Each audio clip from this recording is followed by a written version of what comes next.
Alhamdulillah. Terima kasih untuk kehadirannya Bapak Ibu Guru Hebat. Alhamdulillah hari ini kita bisa berkumpul kembali, silaturahmi kembali dalam pertemuan kelompok kecil ya komunitas belajar ini. Puji syukur marilah kita panjatkan kehadirat Ilahi Robbi yang mana kita masih diberi kesehatan untuk bisa berkumpul di sini. Salawat serta salam tidak lupa kita curahkan kepada junjungan Nabi besar kita Muhammad SAW. Bapak Ibu, mohon izin, tidak ada maksud untuk menggurui di sini. Kita sama-sama belajar. Bagaimanapun saya masih tetap belajar, sama-sama belajar. Kita berkolaborasi dalam memajukan pendidikan di Kecamatan Kasomalam. Saya mohon koreksinya. Saya yakin akan banyak kesalahan pada diri saya pada penyampaian materi ini. Mohon kolaborasinya dari Bapak Ibu Guru Hebat ini. Kemudian nanti saya akan menyampaikan materi tentang penerapan budaya positif di sekolah kita masing-masing.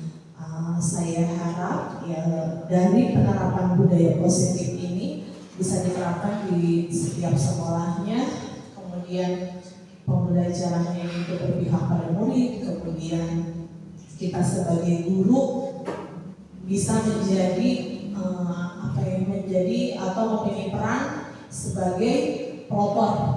Artinya pelopor ini kita bisa menularkan kepada rekan-rekan sejawat atau bahkan pimpinan kita, bahkan kepada murid atau semua stakeholder yang ada di sekolah Bapak Ibu masing-masing untuk menerapkan budaya positif ini. Bapak Ibu, semester ini kita diwajibkan kurikulum merdeka ya. Alhamdulillah ya Bu ya, Pak sudah paham kurikulum merdeka. Menurut teori pemikiran KHD, pembelajaran itu harus berpusat pada siswa, sehingga siswa menyenangkan pembelajarannya dan mereka hidup bahagia. Gitu. Kemudian mereka mengingat apa pembelajaran bermakna yang Bapak Ibu terapkan di kelas. Sehingga mereka mempunyai prinsip belajar sepanjang hayat. Begitupun dengan kita sebagai guru pendidik, wajib sekali ini prinsipnya belajar sepanjang hayat, karena ketika kita mengajar murid di sekolah kita harus sesuai dengan kodrat alam dan kodrat zamannya. Kodrat alam, apa itu kodrat alam? Profil murid. Nah ini kunci kesuksesan dari kurikulum merdeka ini adalah bagaimana guru memahami profil murid. Jadi kalau istilahnya apa ya, tak kenal kata sayang ya Pak ya, Ibu ya. Jadi ini, ketika kita kenal dengan murid ini, bagaimana latar belakangnya, bagaimana kebutuhannya, apa yang dibutuhkan oleh murid itu ketika datang ke dalam kelas. Pastinya kalau belajar itu mereka suatu kebutuhan yang pasti ya, format tujuannya belajar. Tetapi ketika Bapak Ibu menerapkan strategi pembelajaran, teori-teori semua, apakah yakin akan berhasil kalau kita tidak memahami apa yang mereka butuhkan? Jadi Bapak Ibu nanti lihat di asesmen awal ya. Wawancara saja. Misalkan kenapa sayang kamu seperti ini, bagaimana di rumahnya, bagaimana gaya belajarnya, bagaimana perlakuan orang tuanya, bagaimana kebiasaan-kebiasaannya. Di situ Bapak Ibu akan menemukan profil murid. Nah, lagi satu kita harus paham kebutuhan murid apa yang mereka butuh, profil. Kemudian selanjutnya prinsip-prinsip pembelajaran apa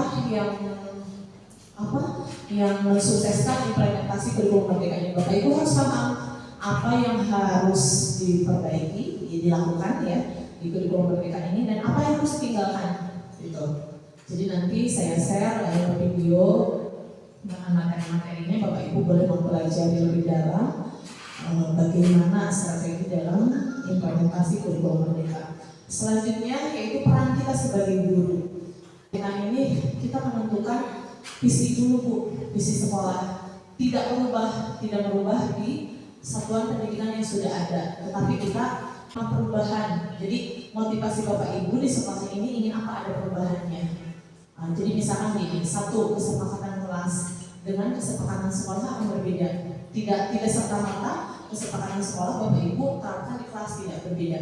Jadi guru itu tugasnya menciptakan pembelajaran yang kondusif, yang nyaman, sehingga mereka merasa belajar ini senang gitu. Jadi di dalam kelas Bapak Ibu bertanya, Misalkan, ayo, nih, ini kan rumah kalian ya harus nyaman ya. Kalau harus nyaman sesama teman, sesama ibu, sama orang harus bagaimana? Kelasnya kalau kotor, nyaman tidak? Tidak. Berarti harus menjaga kebersihan sekolah. Satu, itu kesepakatan kelas Pak. Kedua, terus kalau misalnya kalian berisik nih, yang sini berbicara tidak sopan, misalkan kalau belajar berbicara sopan itu ketika ibu guru berbicara kalian mendengarkan, atau temannya yang di depan. Nah, kita tanya Bu, misalkan apa? Oh Bu, tidak boleh berisik. Misalkan anak-anak kelas SD itu bahasanya tidak terlalu luas ya Pak ya, tidak terlalu spesifik. Misalkan tidak boleh berisik Bu, tulis. Berarti belajar dengan arti itu Bu ya. Jadi masukkan minimal 5 kesepakatan kelas.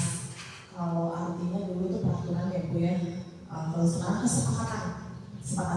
Nanti ini berkaitannya dengan penerapan budaya positif ini akan ada pelanggaran yang anak lakukan ya. Biasanya Bapak Ibu ini kan resah dengan kasus-kasus murid yang mereka ini melakukan kesalahan yang kadang kita pun bingung seperti apa pemecahan masalahnya. Itu berkaitan dengan nanti restitusi Bu. Penerapan budaya positif di sekolah Bapak akan seperti apa? Budaya-budaya positif saja yang biasa dilakukan ya. Yang biasa dilakukan ya apa Bu? Berdoa sebelum pelajaran. Membiasakan berdoa sebelum pelajaran, sebelum melakukan kegiatan pembelajaran. Kemudian apalagi Bu? Biasa buang sampah pada tempatnya. Iya, membuang sampah pada tempatnya. Oke. Melaksanakan kegiatan Sabtu bersih. Iya, melaksanakan kegiatan Sabtu bersih ya. Masih banyak budaya-budaya positif yang Bapak Ibu terapkan. Kita menitipkan ke orang tua, membatasi. Misalkan tidak mengambil hak mereka ya karena itu privasi. Misalkan kasih edukasi di grup WA atau misalkan melakukan Zoom Bapak Ibu atau tatap muka, penggunaan medsos ini dengan bijak gitu, dengan gadget ini Bapak Ibu ya. Oke, selanjutnya penerapan budaya positif yang tadi Bapak Ibu sebutkan itu sudah menjadi salah satu kebiasaan ya. Karena dalam pembelajaran ini prinsipnya sudah terbiasa menjadi kata, menjadi budaya pembiasaan. Makanya kenapa ada pembiasaan sholat duha, pembiasaan sholat berjamaah, itu dia menjadi karakter, menjadi budaya positif. Oke. Selanjutnya Bapak Ibu kita kembali ke teori. Nah di sini penerapan budaya positif ini teorinya berdasarkan apa? Di sini ada teori kontrol menurut Dr. William Glasser. Nah ini kita ini tugasnya guru seperti ini, ilusi guru mengontrol murid, ilusi bahwa semua penguatan positif efektif dan bermanfaat, ilusi bahwa penyakit dan membuat orang merasa bersalah dapat menguatkan karakter, ilusi bahwa orang dewasa memiliki hak untuk memaksa ini. Kita di poin terakhir ini yang sering kita laksanakan, yang sering kita lakukan, ilusi bahwa orang dewasa memiliki hak untuk memaksa. Jadi kita sebagai guru itu benar-benar, oh ini kelas ibu, ini kamu harus ikut aturan itu. Tidak. Kalau anak zaman sekarang sesuai dengan zamannya, sesuai dengan kemajuan IT, bahasanya pun berbeda, pendekatannya pun berbeda. Tidak memaksa, tidak boleh. Bu, pokoknya mah susah. Biasanya kalau ada anak kita akan mengulang kembali dan akan lebih lagi tingkatannya. Ada rasa tidak suka, dendam, tidak nyaman. Akhirnya pembelajaran tidak menarik. Kemudian di sini ilusi guru mengontrol murid. Kita berprinsip biasanya kalau ketika kita mengontrol murid itu merasa kita sudah menerapkan istilah kata menjaga mereka. Misalnya gini, oh jangan ini, rasanya udah cukup di situ. Tidak. Jadi artinya mereka ini tersakiti itu artinya gini, dengan kadang kata-kata kita yang kurang positif gitu ya. Makanya budaya positif ini tidak hanya untuk murid tetapi untuk guru juga. Oke, selanjutnya ini paradigma stimulus dan respon. Nah, bagaimana seseorang bisa berubah? Ini ada kutipan dari Stephen R. Covey. Bila kita ingin membuat kemajuan perlahan sedikit-sedikit, ubahlah sikap atau perilaku Anda. Karena di dalam kelas ini aku contoh saya piket. Baru hari ini saya terapkan piket kelompok. Kemarin itu saya ambil sapu, ini ibu mau bersihkan dulu ini. Mereka langsung di rumah siapa yang suka bersih, gak ada karena masih anak tingkat kelas 1. Ketika mereka melihat, ini kelasnya nyaman tidak, selalu diingatkan, ini nyaman tidak kalau bersih, nyaman. Nah, pas tadi itu siapa yang mau piket? Seperti ibu kemarin menyapu, kasih tahu responnya itu, stimulus kita tantangannya. Piket itu kalau laki-laki nanti misalkan rapikan meja, kemudian buang sampah, perempuan nyapu dan kursinya udah dinikahi sama laki-laki misalkan. Nanti kelasnya udah nyaman, terus sekarang satu kelas dulu semuanya. Besok perbu, misalkan yang tidak piket, nah dikasih ada konsekuensi. Kalau tidak piket, apa gitu misalkan ibu mau besoknya bernyanyi atau misalkan ya apa dikasih tugas tambahan. Oke, kita lanjut. Namun bila kita ingin memperbaiki cara-cara utama kita, maka kita perlu mengubah kerangka acuan kita. Acuan kita ini, murid ini di dalam kelas ini tujuannya mau punya karakter apa? Dari stimulus yang kita keluarkan. Contoh saya piket tadi berarti si anak ini bisa menjaga kebersihan, menjaga kelasnya. Dan itu respon dari tadi, respon tentang tadi saya bicara tentang piket. Kemudian selanjutnya ubahlah bagaimana Anda melihat dunia, bagaimana Anda berpikir tentang manusia. Nah ini, memanusiakan manusia. Kadang kita lupa, kita sebagai guru serba tahu semua yang kamu murid udah kata ibu harus tidak. Kadang kita pun sebagai guru belajar dari murid. Saya suka melihat seperti ini. Ini murid maaf ya, kadang dari lingkungan ekonomi yang rendah, misalkan ini anak nggak bisa nulis, nggak bisa baca, nggak paham apa. Tetapi jiwa sosialnya tinggi. Walaupun misalkan di dalam kelas aktif, hiper, yang bercanda terus ini, tetapi sosialnya ketika ada buku jatuh misalkan atau temannya pasnya diambil itu yang luar biasa ini yang harus kita kontrol anak-anak ya. Kemudian ubahlah paradigma Anda. Nah, paradigma kita yang harus diubah ini adalah antara stimulus dan respon. Setiap orang mempunyai kelebihan, baik murid ataupun guru.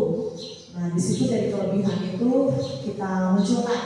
Maksudnya kita munculkan kayak tadi anak yang tadi belum bisa lancar atau belajar tapi juga suaranya tinggi ini. Kemudian skema pemahaman dan penjelasan aspek-aspek tertentu tentang realitas tentang keadaannya. Nah, keadaannya realitas misalkan di dalam kelas kontrol dari orang tua misalnya nih dimanja, tidak boleh ini nak, tidak boleh ada yang melarang dia. Ketika di dalam kelas berinteraksi dengan murid yang lain, dia tuh pasti terkalahkan. Oh ini, apalagi kalau misalkan miskonsepsinya dia kepada orang tua bahwa saya mendapat perlakuan dari guru, dari rekan misalkan seperti ini. Nah itu yang bahaya. Nah ini stimulus respon. Realitas kebutuhan kita sama. Nah, kontrolnya, teorinya itu kebutuhan kita berbeda kenyataannya. Contoh murid yang tadi yang di rumahnya broken home, kebutuhannya kasih sayang. Ini bagaimanapun strategi Bapak Ibu mengajar dengan baik tidak akan terekam karena yang di dalam pikirannya dia ini mungkin tentang kekerasan, tentang di rumahnya dimarahi orang tua itu yang sangat menyedihkan sekali ya. Jadi saya belajar dari kelas 1 ini gini, kadang saya berpikir gini, saya totalitas ya di sekolah anak saya sendiri di rumah bagaimana gitu. Kadang, tapi ya ketika kita menjadi orang tua dengan penuh kasih sayang, dengan mungkin momennya saja, waktunya saja yang tersita itu. Kemudian yang kedua, semua orang melihat hal yang sama. Kita dalam sekolah ini, kita sebagai tupoksi, sebagai guru, mengajar, murid bersama, tapi gambaran berbeda. Dalam satu sekolah ketika saya menentukan visi, beda. Karakter, apakah kasih sayang, apakah nilai afeksi, apakah nilai yang mereka kebutuhan yang mereka inginkan terpenuhi. Nah itu, jadi pembelajaran yang bermakna ini, kebutuhan murid itu yang terpenuhi. Kurikulum Merdeka ini kita mengajar ini sesuai kebutuhan murid. Itu kebutuhan murid. Jadi bukan hanya tentang teori ya, Bapak Ibu, tentang materi bukan. Kemudian kita mencoba mengubah orang agar berpandangan sama dengan kita. Stimulus respon itu. Tetapi kontrol itu semua perilaku memiliki tujuan. Misalkan saya perilaku buruk tidak sebagai suatu kesalahan. Kita melihat anak tidak diam salah. Ya, menurut kita yang baik itu misalkan belajar duduk yang rapi. Tetapi kontrolnya itu semua perilaku memiliki tujuan. Nah ini di kurikulum merdeka ini misalkan nih, semua murid itu mempunyai kelebihan masing-masing, mempunyai kebutuhan berbeda. Kita sebagai guru harus memenuhi kebutuhannya. Kemudian Kemudian di situ sesuai dengan minat bakat murid. Nah ini, ketika anak itu tidak diam, artinya mungkin minat bakatnya itu di seni tari, gerak dasar motorik badannya. Kemudian ada yang terus berbicara, mungkin itu dinyanyi, gitu. Jadi kadang ada anak yang terus menulis saja, menunduk aja. Jadi itu yang harus dipahami, teori kontrol yang dulu itu. Kemudian yang respon, orang lain bisa mengontrol saya menurut stimulusnya respon. Sama Bapak Ibu bisa mengontrol saya, Bu Elis, ayo sekarang ya. Tetapi menurut teori kontrolnya itu hanya Anda yang bisa mengontrol diri Anda. Ya betul, hanya Anda yang bisa mengontrol diri Anda. Contoh di dalam kelas, Bapak Ibu melakukan hal apa kan hanya yang tahu Bapak Ibu. Misalkan orang tua tahu dari jawaban anaknya, misalkan tadi misalkan di kelas ini Bapak misalkan tidak mengajarkan ini. Kita yang bisa mengontrol diri kita sendiri. Kalau saya sih secara pribadi, saya seperti ini. Kadang gitu, saya mengajar, ilmu saya sampai sini, teori-teori saya sampai sini. Karena ketika kita mendidik, mengajar ini harus ada teorinya. Apalagi untuk zaman sekarang yang tingkat pemikirannya tingkat tinggi, ya, berpikir kritis gitu. Saya merasa gini, aduh ternyata saya kurang ya, ini kayaknya teori apalagi ya supaya anak bisa misalkan senang dengan pengelompokan murid ini. Jadi semua teori yang saya terapkan misalkan tentang gerakan teman asuh, tutor sebaya antara yang sudah mahir dan belum mahir, diambilnya itu dari teori metode pembelajaran kooperatif bisa, tim ahli dan tim yang ini, nah itu tim asal. Jadi ada banyak teori, jadi tidak serta-merta kita menerapkan pembelajaran ini, memperlakukan mereka ini dengan pemikiran kita sendiri, tidak. Dengan ada teorinya, ada pengantar. Dan saya yakin ketika kita menerapkan dengan berbagai teori, dengan berbagai galian ya, pemahaman di komunitas belajar, kemudian kita sharing tentang apapun itu, mindset kita berubah, terbuka.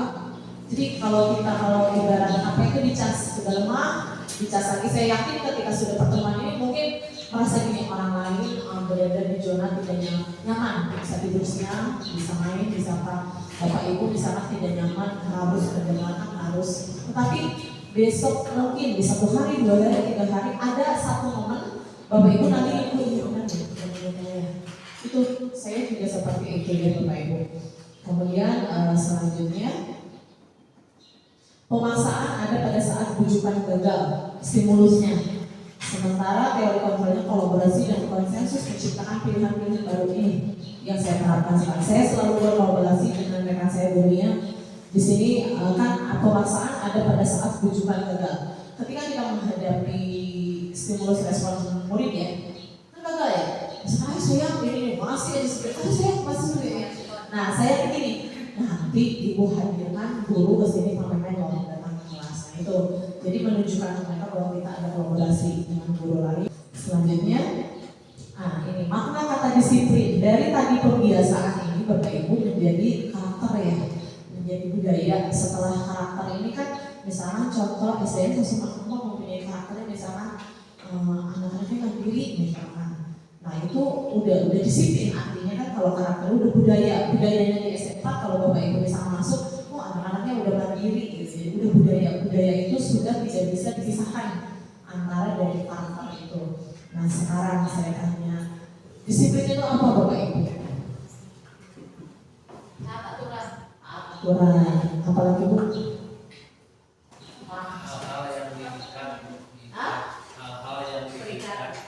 Hal-hal yang terikat ya, aturan ya. Oke, berarti tadi kata disiplin. Nah, apa yang terlintas di pikiran Bapak Ibu tadi sesuai dengan aturan, kemudian yang taat ya. Nah, di sini ada Ki Hajar Dewantara menyatakan bahwa untuk mencapai kemerdekaan atau dalam konteks pendidikan kita saat ini, untuk menciptakan murid yang merdeka, syarat utamanya adalah harus ada disiplin yang kuat, jelas. Harus ada disiplin yang kuat. Ibu bapak harus istiqomah. Kemudian disiplin yang dimaksud adalah disiplin diri. Nah ini, kalau misalkan ada ibu, tidak ada ibu, bel sudah berbunyi, kamu baris, kamu berdoa. Nah itu. Jadi bapak ibu Ibu di situ disiplin yang kuat tuh untuk diri sendiri. Ada hal kecil ini yang kita terapkan, ini akan bermakna untuk mereka. Walaupun di tingkatan capaian selanjutnya tidak diterapkan oleh rekan kita, misalkan gitu, tapi mereka mengingat itu, pasti ingat. Ada satu hal yang mereka gerakan, mereka lakukan tanpa sadar, itu sudah menjadi kebiasaan waktu dulu sejarah masa lalunya itu. Kemudian jika kita tidak memiliki motivasi, motivasi internal Bapak Ibu, misalkan saya menggerakkan kacamata, motivasinya di dalam internal. Bagaimanapun orang lain di luar Bapak Ibu memberikan contoh, misalkan menginspirasi, memberikan motivasi, kalau Bapak Ibu di hatinya tidak tersentuh, tidak mau berubah. Kadang kita misalkan dalam satu menggerakkan komunitas belajar akan ada pro kontra. Nah, pengalaman saya istiqomahnya gini, saya tidak peduli apa yang Anda ucapkan, saya peduli dengan pengembangan diri saya peduli, saya mau berbagi, saya dihargai di tempat yang mana, dan apa yang saya keluarkan, apa yang saya amalkan, orang mau menerapkan atau tidak, tapi saya yakin mereka menerapkan itu. Jadi Bapak Ibu, motivasi diri ini lillahi ta'ala saja. Betul ini justru gini, ketika sebelum Bapak Ibu menerapkan budaya positif, harus ada motivasi diri. Percuma Bapak Ibu menerapkan budaya positif, tetapi di dalam hati tidak ada siapa. Ya, sebelum saya mengikuti guru penggerak, sudah ada KG apa ya? Malahan saya mendukung daerah satu komunitas, tidak. Tetapi ini untuk diri saya, kebutuhan saya. Saya ingin ada komunitas belajar, karena malah makin terbawa menurun, karakter jelas. Nah, sekarang dengan adanya kurikulum merdeka, dengan adanya pendidikan guru penggerak, tergerak, bergerak, menggerak. Kalau kita fitrahnya itu kita tergerak dulu, bergerak komunitas kecil-kecil, memberi contoh saja, memberi contoh. Berbagi. Ketika saya berbagi, mungkin saya menginspirasi Bapak Ibu lingkungan pendidikan. Jadi artinya mana yang memotivasi diri, terus kemudian ini Pak, motivasi diri saya kan gini,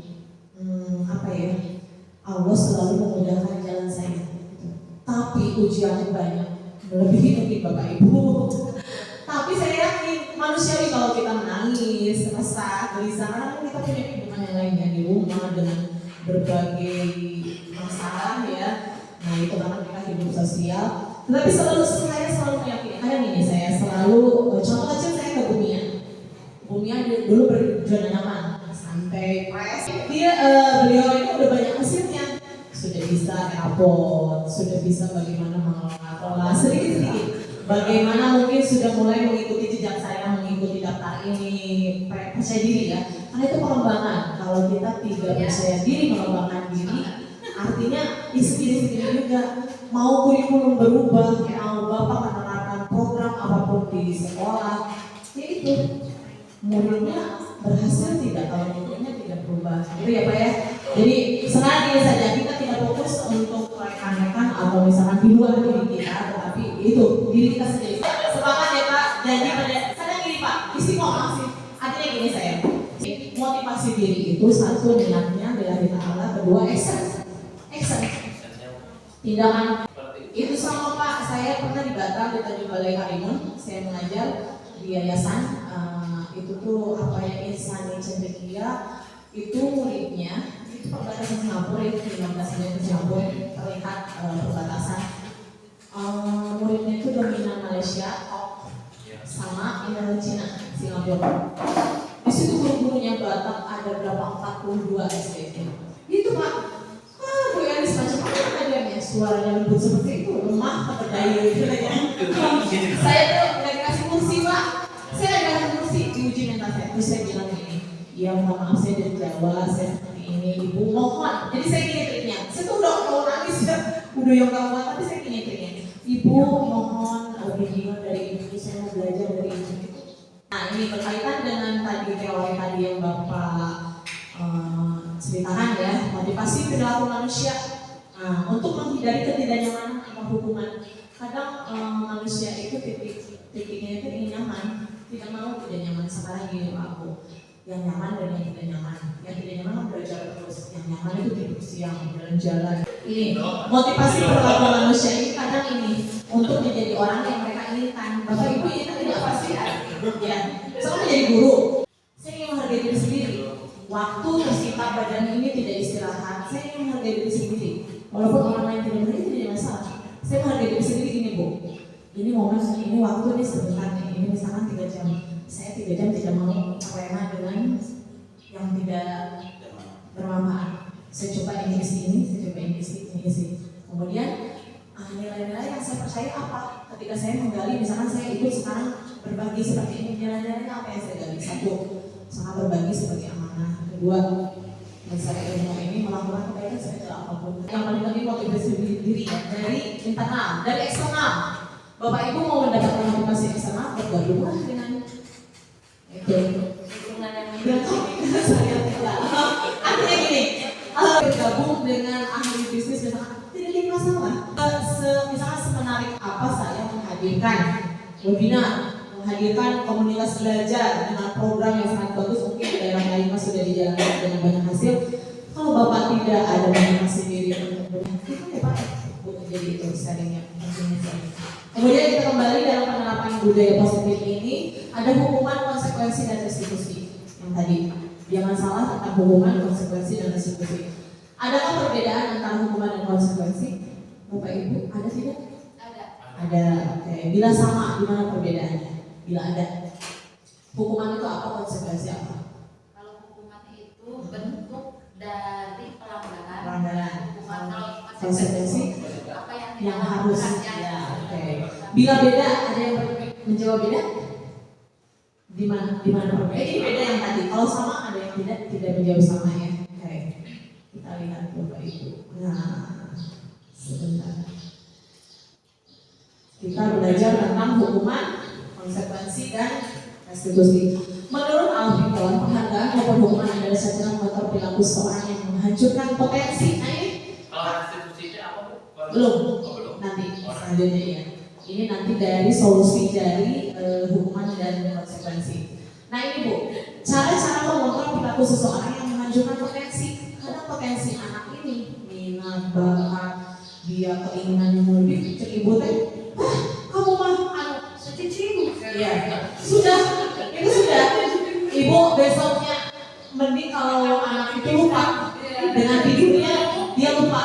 Kalau dia mengingat ketika berangkat ke sekolah, ya, ibu itu kan tadi bilangnya kemarin apalagi kata-kata kasar mainnya sudah lemah, potensinya tidak akan. Iya, berkembang. Kalau dulu mana pembelajarannya kan tidak apa untuk Iya. sekarang kan nggak boleh. Makanya kurikulum merdeka itu bergerak. Iya. Nah Bapak Ibu juga sama. Jangan duduk seperti yang dulu. Bapak Ibu juga sama artinya dengan segala actionnya. Iya, nggak boleh sebenarnya. Merdeka nih merdeka, tapi ada batasannya aturan. Oke, kita kembali ya Bu ya. Mengontrol perilaku seorang yang menghancurkan potensi untuk pembelajaran sesungguhnya. Secara ideal, tindakan belajar itu sendiri adalah penghargaan sesungguhnya. Nah, belajar ini Pak, penghargaan sesungguhnya. Kemudian tindakan memberikan penghargaan sama dengan menghukum seseorang. Nah ini yang Bapak Ibu harus pahami. Saya ingin melakukan tindakan ini. Saya memberikan penghargaan kepada anak saya pribadi di rumah. Misalkan gini, hai sayang soleh selalu. Karena saya tadi prinsipnya ucapan berdoa ya. Misalkan, hai sayang pintar bagus, saya bilang ternyata menghukum anak saya itu lincah. Di rumah saya bilang gini, saya pintar bagus, soleh hebat Bu, belajar bisa. Dari 3 tahun, 4 tahun sudah bisa makan sendiri, udah mandiri. Ketika bersosialisasi, dia berdiam, pemalu. Nah ini, tindakan memberikan penghargaan sama dengan menghukum seseorang. Ketika di luar sana tidak ada yang memberikan penghargaan, dia tidak pede. Nah itu, ini saya baru paham teori ini saya mau pelajari saat ini. Anak saya yaitu ekstrim di luar asing, katanya itu ternyata oh ya Allah ternyata ini pentingnya kenapa anak saya kok jadi tiba-tiba pemalu. Saya pun kaget dikira kan pasti lebih aktif ya. Sudah bisa sekarang, tapi tidak bisa dipaksakan.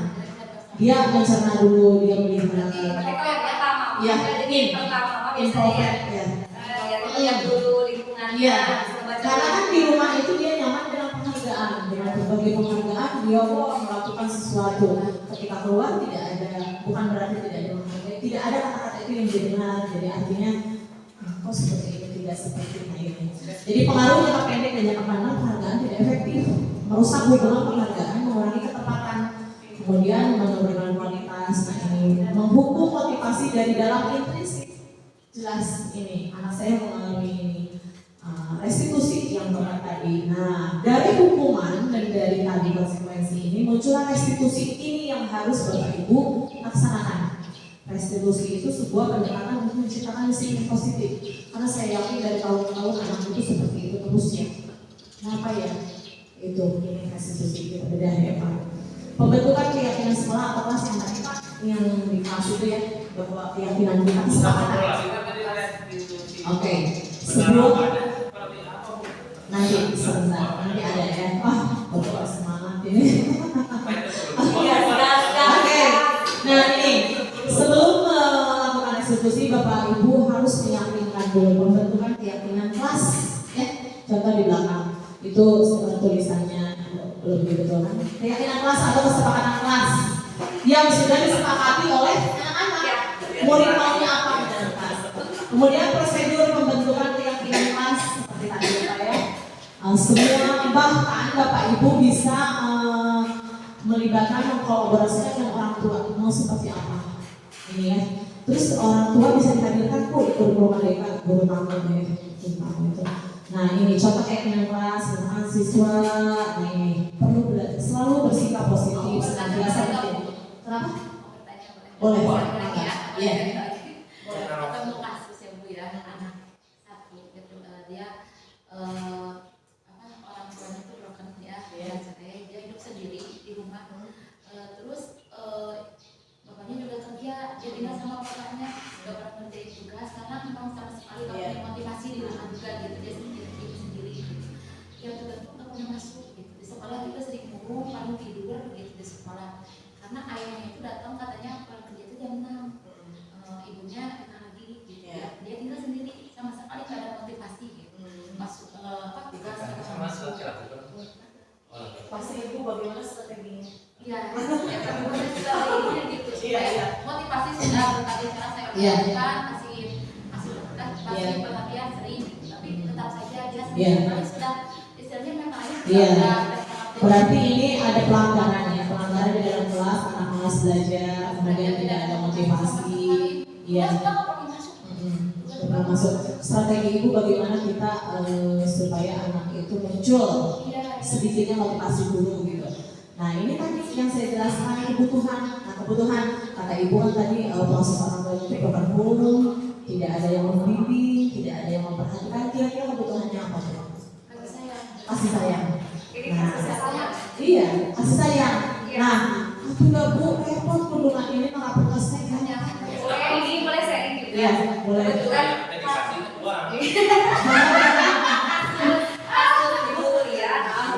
Sudah saya tangani di kelas 6 yang sebelumnya, satu semester kemarin di kelas 6, sekarang sudah kelas 7 SMP. Itu ternyata jadi bukan hanya pas di semester itu tidak masuk. Setelah saya tanyakan ke guru sebelumnya, itu Neng udah dari kelas 4 dia tidak masuk. Coba tanyakan ke orang tuanya karena tinggal sama neneknya, orang tuanya mamanya di kota, nikah lagi, ayahnya juga sama, jadi tinggal sama neneknya, masuk komunikasi sama neneknya, alasan neneknya nggak mau sekolah, ibu, iya anak dibully, wae di sekolah. Nah itu, ketika saya masuk ke sekolah, tak 6 bulan teh coba, terus sebelum 6 bulan teh kan diperhatiin nih di sekolah teh kayak gimana dia, abang-abang ngebully kan, terus dilakukan komunikasi dengan tiap anak, bener nggak di kelas ini selalu terjadi pembulian kepada anak tersebut? Jawaban anak tidak. Dan apalagi orang tuanya. Inti nama kita harus rajin komunikasi, kolaborasi sama orang tua, baik dari sebagai wali ataupun orang tuanya dia yang jauh. Terus setelah itu teh saya lakukan lagi ke rumahnya sampai si anak Bu tidur, Babi masuk ke ruang kelas Neng, enggak hayu kurang sekolah sama ibu mungkin maksudnya Bu misalnya ada motivasi terus masuk lagi ke situ, saya sampaikan ke teman-teman dan upami di sekolah tidak terjadi beli yang ibu sampaikan. Kalau itu ibu kan ada tulisan, ini ada ini ada gue, jadi tidak ada gitu ya. Kalau itu tidak ada. Ketika itu terus anaknya sakit, tetap gue dikasih perhatian karena kan Butuh kasih sayang. terus gue ditengok tuh di lobby itu satu kelas ke rumahnya ditengok sakit. Udah gitu kan terus diirit neng kalau neng nggak sekolah nanti ibu tiap hari jemput ya. Iya. Akhir nama dia suka neng cerita deh kalau ada apa-apa boleh saya ibu dan itu nggak akan ngasih tahu ke yang lain gitu. Kayu kapan neng ke sekolah? Akhirnya bu kamu anak si adik itu lulus alhamdulillah. Itu mah mungkin bukan saya yang hebat tapi kalau masih anak itu digerakkan. Betul. Karena kebutuhan dasar manusianya kan Dia tuh bu datang ke sekolah, yang lainnya belajar olahraga, dia sendiri ngobrol berdua. Dan akhirnya mau coba masalah yang jadi masalah anak itu bukan soal di sekolah, bukan soal dengan teman. Saya asal dipijen bu, Iya, mama itu anak bapak. Iya, betul. Asal dipijen Anak berkorban itu. mama dan bapak cerai. Terus ada si bapaknya kondisinya, Iya. betul-betul ya, Iya. bapaknya selingkuh sama bibi. Iya. Dan ibu dia lihat dengan mata kepala sendiri bu. Iya itu. Dia ceritakan panjang lebar dan cerita pasti ada ampun mama punya suami teh saya yang awalnya mamanya rumah tangga otomatis perhatiannya full apalagi dia anak satu-satunya ketika mamanya kerja dia tidak ada lagi kasih sayang dan mama hilang kasih sayang. Terus pengennya aku teh bu kalau mama pulang dari perhatian tidur bareng sama aku terus saling ngobrol ini mah bu enggak mama pulang mama sibuk aja sama yang lain. Betul. Jadi kalau ini tuh dia kesimpulan karena tugasnya aja Jadi kayak gini bu, di sini kan ada tentang 5 kebutuhan dasar manusia yang tadi bagian yang bertahan hidup, penguasaan, kasih sayang, rasa diterima, kemudian kebebasan dan kesenangan. Jadi gini, Bapak Ibu tugasnya kita di dalam kelas ini 5 ini harus ada. Contoh, ketika kita menemukan anak yang ekonominya rendah, orang tuanya broken, bertahan hidup. Kata ibu dia tadi kan masuk sekolah terus tiap hari bertahan hidup untuk mendapatkan di sana di sekolah ini mendapatkan ijazah. Itu bertahan hidup ya. Kemudian bertahan hidup artinya dia untuk dia supaya bisa belajar di dalam kelas, dia bisa menjalani hidup sehari-harinya. Ini yang paling berat. Jadi bu, kalau berbicara tentang anak ini saya suka luluh ya. Arti luluh gini, kan kita merasa punya anak kalau punya anak itu pasti merasa. Jadi kasih sayang dan rasa diterima. Makanya profil murid itu yang paling utama. Ibu sudah paham tadi latar belakangnya kan, orang tuanya broken home, tidak wawancara kan, assessment. Jadi ini nama ingin didengar. Iya. Ketika ibu home visit itu udah strategi yang paling akhir ya. Ibu datang berkunjung ke rumah, memberi semangat, mengajar itu udah insya Allah udah memenuhi. Karena kan orang tuanya tidak bisa memberi motivasi, otomatis dia sudah percaya. Oh saya diterima ya sama ibu, misalkan sama Bu Enda, berarti saya harus dalam kelas ya. Jadi Itu. sebelumnya saya pernah ngomong ke mama, tapi mama, mama itu lebih baik gitu Iya, kan. Jadi anak begitu ya. Orang banyak pencet. Jadi gitu, ibu kan tadi malas belajar, sama orang kecil ya, malas belajar. Ibu gini, bu aku udah berat untuk memenuhi kasih sayangnya, kebutuhannya. Bukan seperti itu gini, ibu jangan mengeluarkan kata-kata yang dan itu nada pun ada nada. Kalau ini marah sih kalau marah gini bu, sayang, riba, bu, itu udah tertinggi marah. Mereka paham. Mereka paham. Saya kelas 1 juga. Ya. Belum.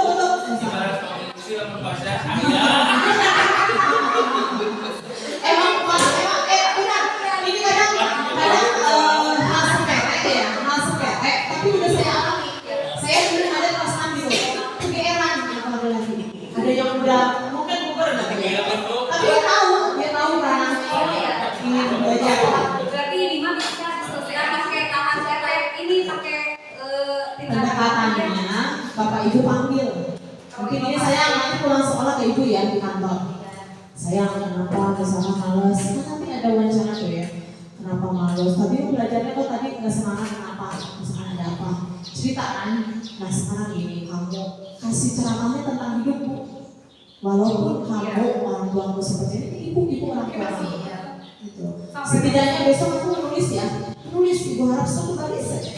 Itu aja, jangan ibu proses ini kan proses, butuh proses, tidak serta-merta hari itu juga ibu memberikan eksekusi, hari itu juga susah. Kadang guru tidak sabarnya itu. Kalau saya bilang ini, ya lucunya pernah ada kayak gini ya, dengan bapak ada guru lagi ya, ada namanya satu nama aja ya, lu nggak pernah ke depan bu, sekolah dia mau ngerjain tugas, tapi katanya pas sekarang naik kelas 4 namanya itu ganti, jadi luar biasa mau aneh juga. itu kadang tidak percaya budaya ya. Enggak bu, gini, gini, kita harus jadi guru itu harus menyenangkan. Kenapa? Ketika transisi kelas, waktu itu di kelas 3 dia aktif, kalau di kelas 4 sekarang tidak aktif. Apakah kita kurang strateginya? Jadi ketika kita berhadapan dengan murid baru, 1 bulan pertama performa bapak ibu itu harus menyenangkan, meyakinkan. Saya di kelas 1 1 bulan nih keren nih kamu, katanya ibu mengingatkan saya. Oh saya tuh kayak meyakinkan, ayo sayang, udah mereka suka, udah kalau udah senang terhadap barang di dalam genggaman yang kita senangi, dilepas tidak bu? Tidak, pasti digenggam terus. Anak juga sama. Ketika kita sudah merasa bagi mereka itu berharga, mereka senang, mereka nggak akan melepas. Kita bilang tulis, kita bilang misalkan piket, kita bilang walaupun dunianya anak ini bermain pak, bercanda, walaupun ada nih besoknya tiba-tiba peranannya melakukan masalah, tidak ada masalah manusiawi itu larangannya anak seperti itu. Jangan. Justru kita takut dengan anak yang pendiam. Di dalam pendiam itu ada apa di dalamnya? Misalnya apakah ada dendam, apakah ada kesedihan? Oke, kita kembali ya Pak. Menurut Dr. William Blaser ada 5 posisi kontrol. Nah ini guru sebagai penghukum kah? Kebanyakan sebagai penghukum. Kamu ini seperti kamu penghukum. Itu anak sudah lemah dan kira-kira suka nggak dengan gurunya? Rasa sakitnya dibawa tidak sampai dewasa. Mungkin atau ada yang lupa. Dan saya pun pengalaman. Iya. Dari SMP sampai Jangan sampai kita seperti itu. Kemudian pembuat merasa bersalah. Kamu sih itu udah berdarah, kamu ya yang menang. Jangan. Karena kalau dalam pertengkaran biasanya yang dua ini kalau dia tidak duluan memukul, pasti dia yang memukul. Nah, itu. Jadi jangan sampai kita teliti dulu di restitusi ini. Kemudian sebagai teman, nah ini yang paling penting sebagai teman kalau saya. Itu mereka kayak merasa oh ini ibu tidak, ayo anak-anak berdiri misalkan atau gimana, itu kan dia merasa ini guru dan murid ya.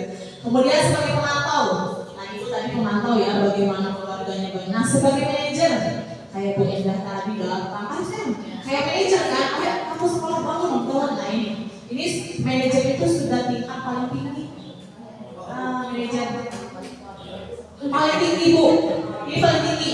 Nah bu, misalkan restitusi ini posisi kontrol ini dalam satu kelas, dalam satu momen harus 5, tidak boleh salah satu bertahap, tapi akhirnya ini harus menjadi manajer kita sebagai guru sebagai manajer. Kemudian selanjutnya ini ada identitas dia mengenai ini. Segitiga restitusi bapak ibu satu bapak ibu ini harus validasi. Ini menstabilkan identitas saya Bu Indah tadi. Anak ini malas belajar, anak ini datang ke sekolah setiap hari, anak ini tidak masuk sekolah itu. Kemudian validasi tindakan yang salah, salahnya di mana ini anak, kenapa. Kemudian menanyakan keyakinan. Contoh gini, tadi keyakinan kelasnya apa? Belajar dengan aktif. Contohnya gini Pak, hal kecilnya ya saya contohkan misalkan gini, ada anak malas belajar, murung, tiba-tiba saya aktif, dipanggil ke depan. Saya pernah sekali sama Bumi yang ada murid satu video, nanti saya tampilkan di videonya. Kemudian gini, sayang, tadi kenapa kamu kayak gitu? Biasanya kan lancar, anak-anak tuh jujur. Tadi minta uang dari beli, mau beli tas dari hari pertama masuk katanya janji-janji, ternyata enggak. Saya kira itu jawabannya. Saya kira dicandain Oh ya udah, terus kenapa? Jadi malas belajar, kenapa berangkat sekolah? Kalau malas, kan kamu di sekolah ibu guru malas. Nanti orang lain bisa saya enggak. Itu tuh udah yang normalnya ya, yang mau belajar. Saya bilang gini, restitusinya gini. Sayang, kamu sekarang berarti triknya simpan uang. Apaan? 100? Itu jawabannya bagus. 500, ibu mau ngasih gitu. Ya udah berapapun kalau kamu nabung, kumpulkan bisa beli tas. Nanti ke mamanya kasih tambahan. Jadi kamu ini, iya benar ya, Bu. Aku bikin, aku cek cadangan cuma buat aku. Aduh, kasih foto aku Bu. Saya bolongin pakai kartu cadangan. Nah itu, jadi itu ya Bapak Ibu itu restitusi. Kemudian, nah ini segitiga restitusi. Nah ini tugasnya Bapak Ibu nanti menstabilkan identitas. Validasi tindakan yang salahnya yang mana? Divalidasi. Nah ini tuh salah sayang, kalau nggak sekolah ini kamu kurang tepat. Ayo harusnya kamu sekolah setiap hari. Kamu buktikan nanti kamu udah gini mau sukses kan? Ayo belajar sama ibu. Nah kemudian menanyakan keyakinan. Coba kamu nggak sekolah, keyakinan kelas kita di rumah kita apa? Yang waktu itu kamu sepakati. Misalkan kadang-kadang gini kan ya, tahu lupa, nggak tahu pasti gitu. Ibu bawa aja, ibu lihatin, nah yang ini. Jadi dia merasa kayak rumah sendiri. Saya rasakan itu. Contoh dari saya tahun kemarin, Bu, 3 bulan nih saya review. Saya jadi, ibu gimana nih Pak? Kayak princess, senang. Sapa dulu ya, dunia. Kayak princess, senang. Emang anak-anakku manja, kondusif. Namanya si tadi restitusi ini kan ada pelanggaran ya terhadap anak-anak. Saya tuh nandanya makin tinggi kan, Bu.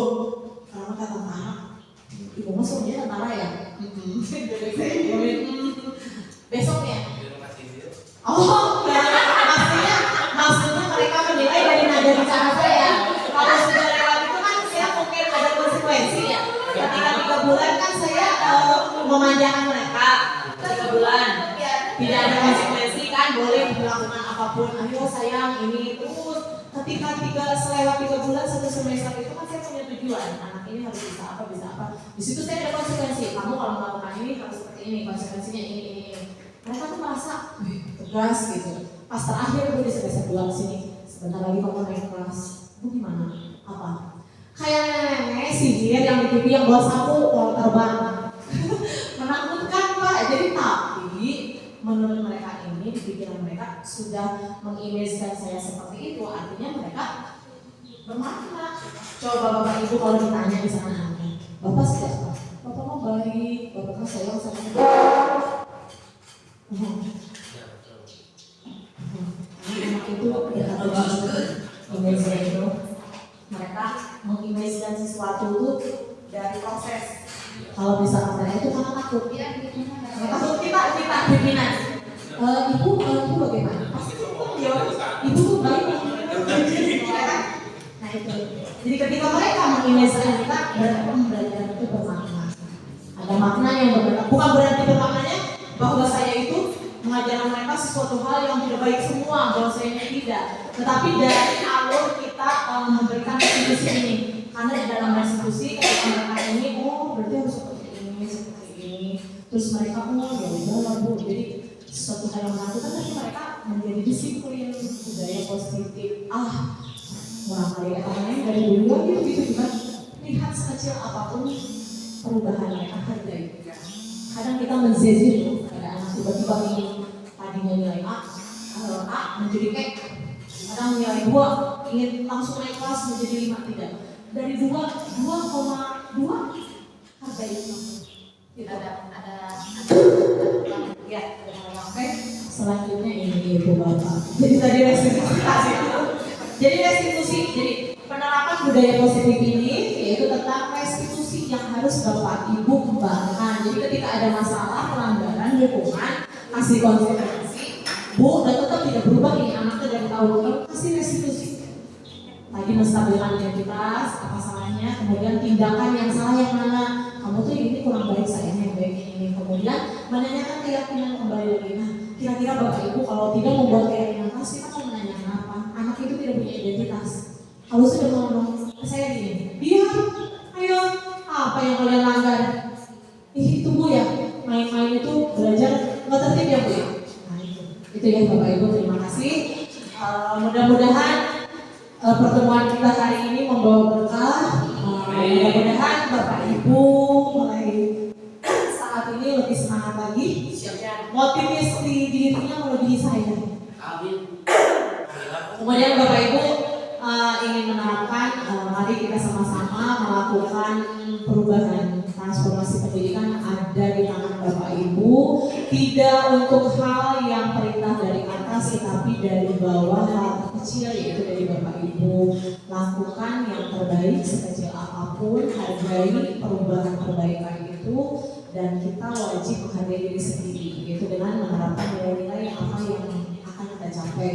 Kemudian motivasi dirinya itu ikhlas, niatnya ikhlas, Allah Ta'ala ya. Kemudian selanjutnya yaitu belajar sikap melihat itu ya Bapak Ibu, yakini satu kebaikan yang kita lakukan akan Allah beri lebih dari itu. Mohon maaf bila ada salah kata, salah sikap. Di sini kita hanya forum sharing ya, sharing. Saya di sini mohon maaf tidak maksud untuk mengajari, tetapi sama-sama belajar berkolaborasi dengan Bapak Ibu. Mudah-mudahan penerapan budaya positif ini mari lakukan pembiasaan dari diri kita, dari lingkungan sekitar, dari rekan-rekan kepada murid di dalam kelas atau di sekolah. Mudah-mudahan menjadi kebiasaan, menjadi karakter, dan akhirnya menerapkan budaya positif ini. Dan satu sekolah ini mempunyai nilai khas. Oh di situ bagus sekolahnya, budayanya hebat, disiplin, mandiri. Inspirasi dari Bu Paula. Iya. Ada teman-teman yang diangkat, Pak Idit masih sering berbicara. Iya, iya itu. Apa kejadian itu kan bukan hanya di kelas saja kan? Iya. Iya, Jadi di luar kelas. Kemarin saya kasih gambaran untuk membuat catatan misalkan dibuat diagram. Iya. Kali ini misalkan misalkan nama muridnya Mia, Denny, Enda gitu ya. Misal Enda Paling dominan yang mana ya? hari ini Enda berbicara kasar sebanyak 5 kali tulis. Nanti guru punya catatan. Setelah itu catatan bisa dilaporkan bisa per 1 bulan sekali. Iya betul. Itu supaya jadi menurut dosen sebelumnya, dan itu sangat efektif dan saya coba terapkan di beberapa bulan di semester awal ini. Alhamdulillah berkurang juga anak-anaknya yang berbicara kasar tadi nama kebun binatang. Berarti itu masuknya ke penyuluhan dan layanan bimbingan. Kalau saya ini termasuk hukuman bukan? Iya. Mirip sama Iya. tapi kalau saya mah, jadi kan anak itu lebih dari 1 kali ngomong kasar kan. Udah berapa kali? 3 kali ya udah hafal perkalian 12 ke atas. Oh gitu. Bukan itu konsekuensi. Iya tapi ibu alhamdulillah sekarang tuh jadi berkurang. Jerat. Iya karena konsekuensi. Iya. Tidak ada masalah. Tapi mungkin gini, Bapak Ibu ketika memberikan konsekuensi, tidak perlu awalnya. Misalkan bulan ini sudah melakukan perkalian 4, berarti kita memberikan. Iya betul, memang itu paling efektif antara pelanggaran dan konsekuensi. Tapi lihat dulu kemampuan muridnya. Misalkan murid itu hafal sampai perkalian 3, ibu tiba-tiba memberikan perkalian 7, kira-kira anak itu masih perkalian tidak? Akhirnya tidak berhasil solusinya. Tetapi Bu di balik itu restitusi itu apa ya, penyegaran kepada mentalnya anak setelah COVID dan transformasi pendidikannya. Bentuk perubahan kita tetap harus dilaksanakan. Dipanggil misalkan nggak usah di kantor karena kalau di kantor menyeramkan. Iya, di sini aja di depan. Sini sayang. Jadi apa ini? Kadang gini, Bu Elis ini orang itu bahasa Sunda ibu. Iya, tapi ibu ini kita bahasa ibu bahasa sehari-hari gitu. Jadi tidak mesti yang menakutkan, menegangkan, berat. Oh ini harus seperti ini ya. Nah yang paling utama ada laporan dari setiap program apapun. Saya refleksi dari kegiatan saya di satu sekolah ini, di sekolah SD Negeri 4. Saya kurang dalam laporan peninjauan hasil. Entah itu per bulan, makanya ya, entah itu per semester, entah itu per tahun. Jadi kadang kita meraba-raba misalkan, oh itu ditebak. harus ada laporan pencapaian, entah itu literasi, entah itu pelanggaran, entah itu hukuman, entah itu perubahan sikapnya. Jadi yang paling utama yaitu itu ya, berarti Bapak Ibu maksudnya ke tadi apa layanan penyuluhan ya, kalau di buku itu ya, hukuman Karena apa kan tidak bisa diselesaikan dengan tangkap aja, cuma memang harus dilaksanakan. Iya betul. Jadi restitusi itu sama Ibu, restitusi kita memberikan arahan dengan kata-kata yang halus, saya kata lengkap. Nanti kamu ini yang menurut Bu, udah Bu ada ini kasus, udah restitusi seperti itu lagi. Betul. Nah, Tapi betul ya. jadi Betul. sama anak-anaknya sendiri yang udah sadar. Jadi sama anak-anaknya Kantornya.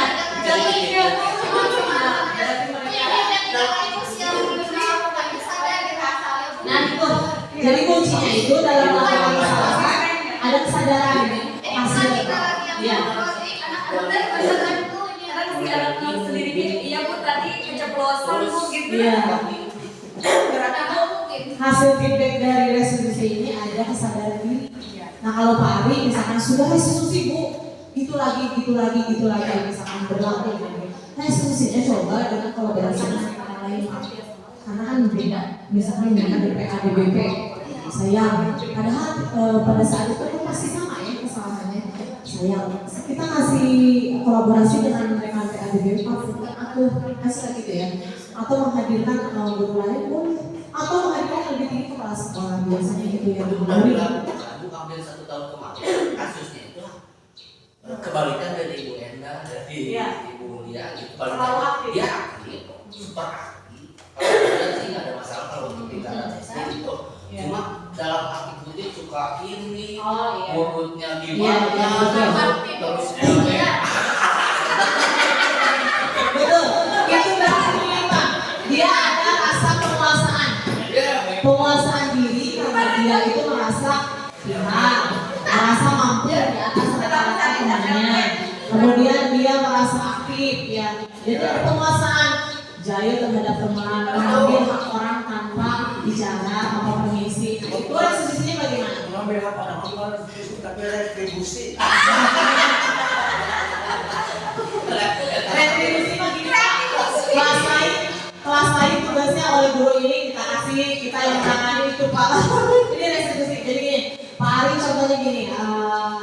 Saya pun gini ya, kadang kalau di sekolah ini misalkan kita wali kelas 1, ada kasus di kelas 4. Misalkan kalau wali kelasnya di depan kita, kadang kita tidak bisa serta-merta, Bu harus tidak. Kalau kita tidak diberikan keleluasan kewenangan oleh beliau, kita diam saja. Cuma nanti sering perlahan, Bu. Tapi tidak serta-merta juga misalkan kalau kita berbicara dengan Bu, restitusi itu seperti ini loh. Udah pasti kita jangan dulu. Kasih contoh. Saya kasih contohnya gini. Anak-anak kelas 1 itu luar biasa ya Bu kalau punya PKS terus kan bayang dong kelas 1 30 yang luar biasa aktifnya dari TK transisi TK PAUD ke SD. Tapi bisa kok dia kondusif ketika kita meninggalkan kelas. Nah, itu udah mulai restitusi gitu. Kenapa? Jadi gini Pak Ari, kalau ada yang seperti itu saya selalu menanamkan karakternya gini. Dari kelompok besar dulu. Sayang, karakter itu nomor 1. Kalau masalah nilai itu gampang. Asal kamu belum mampu, tapi kamu karakternya baik, berbicara yang sopan ya. Kamu misalnya kalau sudah bisa, masa paling bisa. Kalau sehingga ini, itu nilai sama ibu tidak mendapat nilai tinggi. Jadi saya di kelas ini. Kan kebetulan Pak Bu ya, Iya. sebelum saya ngambil kita, kan ada guru senior. Iya. Saya bilang guru senior, ada beberapa di situ. Guru senior yang pertama udah dijawab. Masih tetap juga. Guru senior lagi yang kalahnya Karena ini kita mengajar murid ini sesuai dengan kodrat alam. Kodrat alamnya itu dia hidup di kota besar, budaya sosiokulturalnya itu kan dengan kekotaan yang kadang berbicara berani, tidak disaring gitu. Jadi itu, jadi karakter Bapak, berarti Bapak restitusinya itu menjadikan dia itu tetap sebaya atau mungkin masih belum berhasil, Bapak pendekatan. Oke siap ya.